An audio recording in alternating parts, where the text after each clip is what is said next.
All right.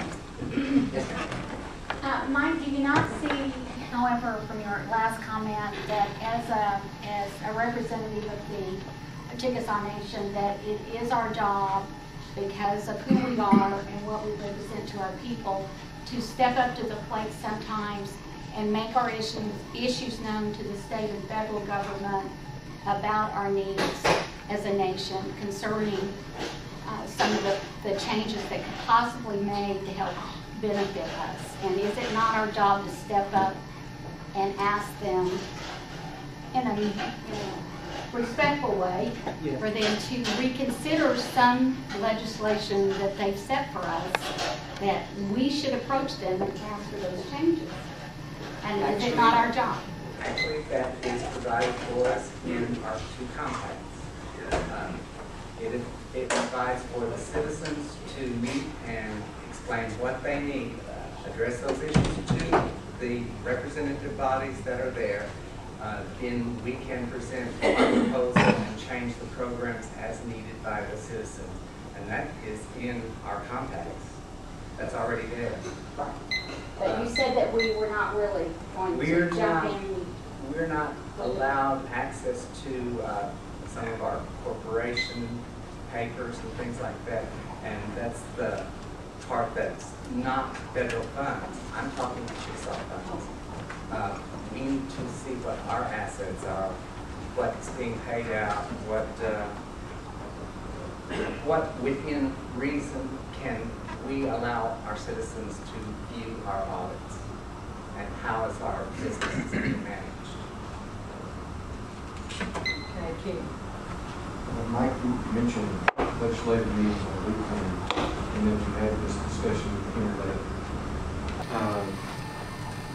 If they were posted on the internet, or I guess one suggestion was live, one suggestion was maybe delayed, would that satisfy the idea of needing to meet on the weekend, do you think?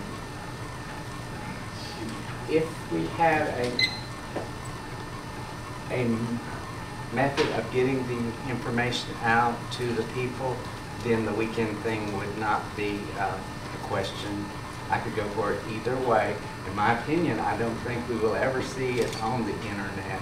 So I would prefer that our citizens be able to come and watch what is going on, address the issues according to how they feel, and speak about programs they would like to see amended. Okay, and you said we are not allowed to see the corporation. Are you talking about we as the people, or we as the, who are you referring to as we?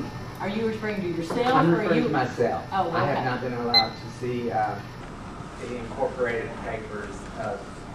They pass their own rules. They give us a presentation and they say this is what we were earning, this is what we're doing, and basically that's it. That as far as being allowed to see the audit, what exceptions are there, how the companies need to be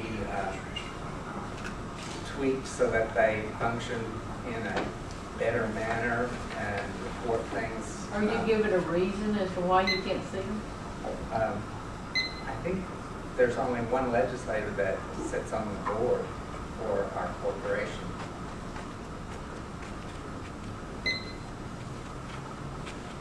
I have no other answer. That the corporation is separate from Chickasaw Nation. Oh, yeah.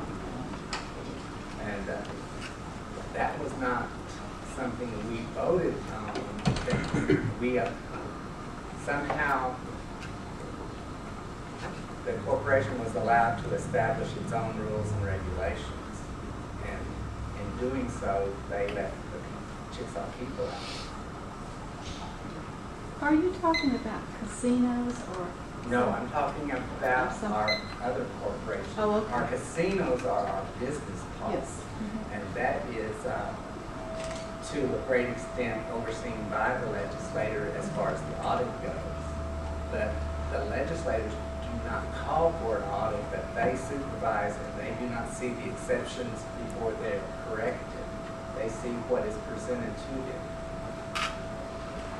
But I know that they do tell how much they've earned and so forth, and seen that. We're supposed to have some federal contracts and things from our, I'm not even sure what the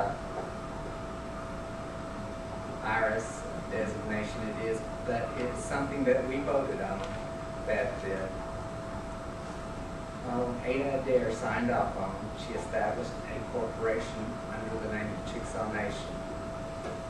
And it's totally different from what our, any of our things that the legislators have more control over.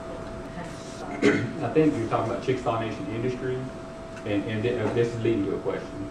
And it's a federally chartered corporation, and you're exactly right. They're under the charter, they're a separate legal entity. They're entirely owned by the tribe. And in the Chickasaw Times, in the books and all that, Chickasaw Nation Industries is excluded from that. They're so secretive. We have no idea what they're doing. In the annual meeting, in the last 9 or 10 years, they run well in excess of 200 million revenue per year. And in the last 9 or 10 years, they paid $2 million in dividends back to the tribe.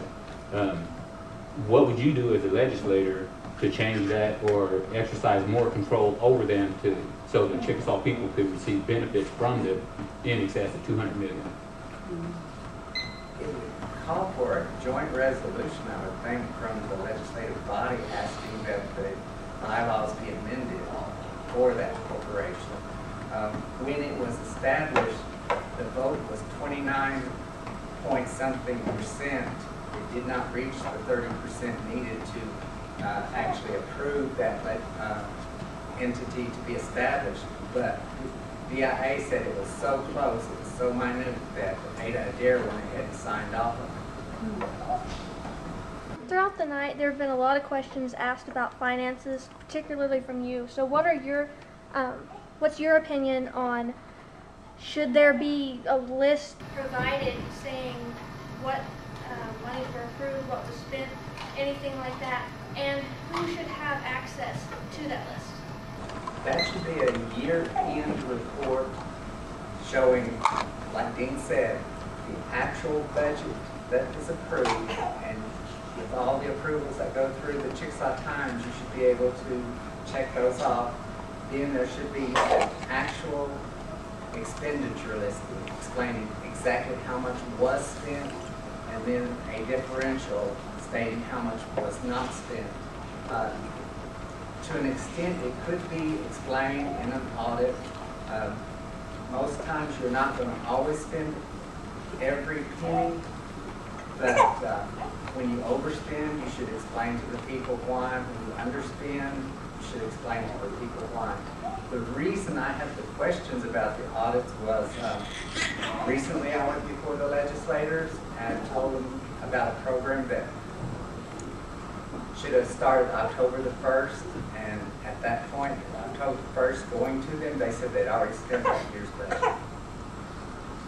And a lot of times our citizens out of state here, we've already spent everything that was budgeted. And my phone number is available to most of our citizens, so I hear this, I go before the legislators and I raise these questions.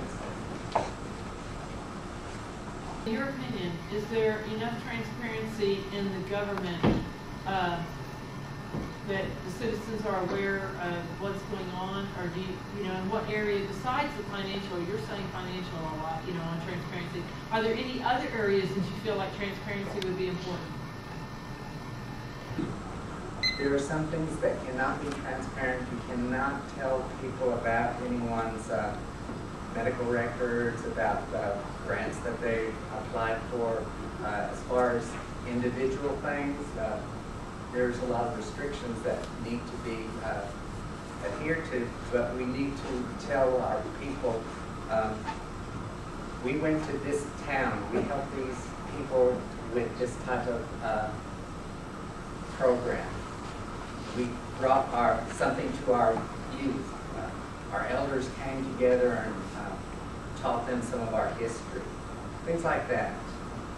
dinners and things, that could be something where our people got together again. We as a people used to go and meet and eat and talk, and it used to go late into the night. I don't see that anymore.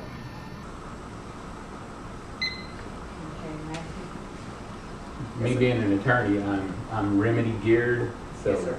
would you support the Chickasaw people having a legal cause of action in court if they were ever told, or if they were ever tried to be influenced to vote a certain way and made them feel uncomfortable about their employment because of that request or implication?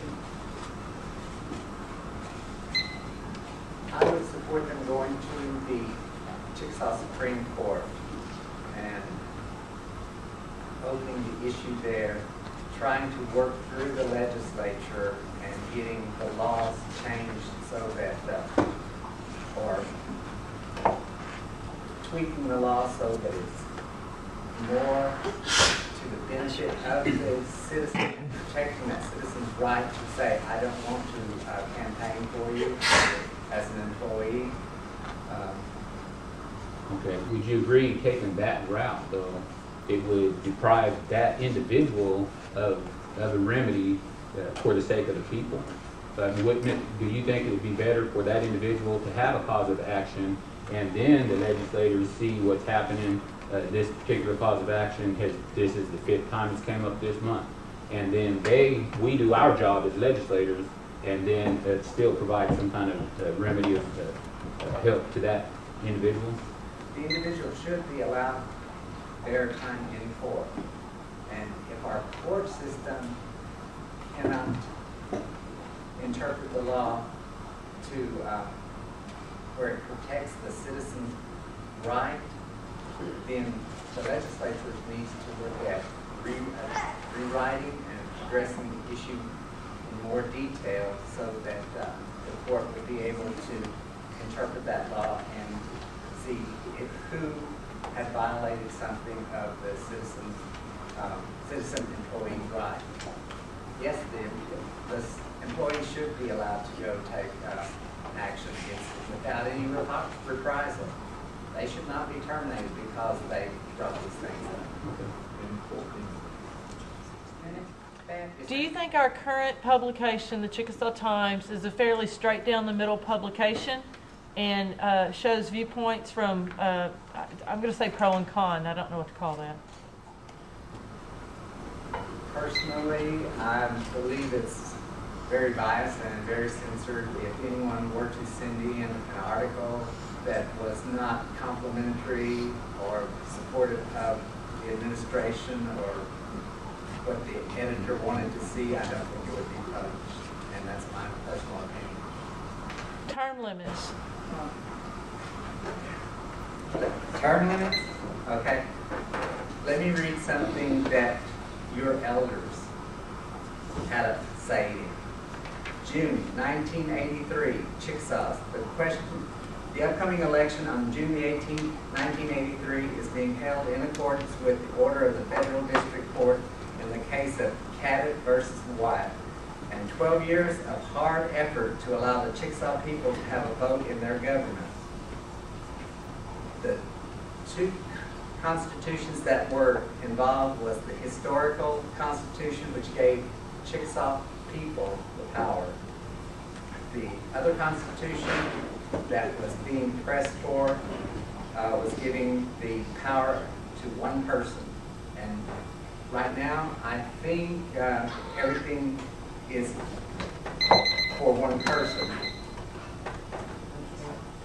And did you mean for that? Oh, for that.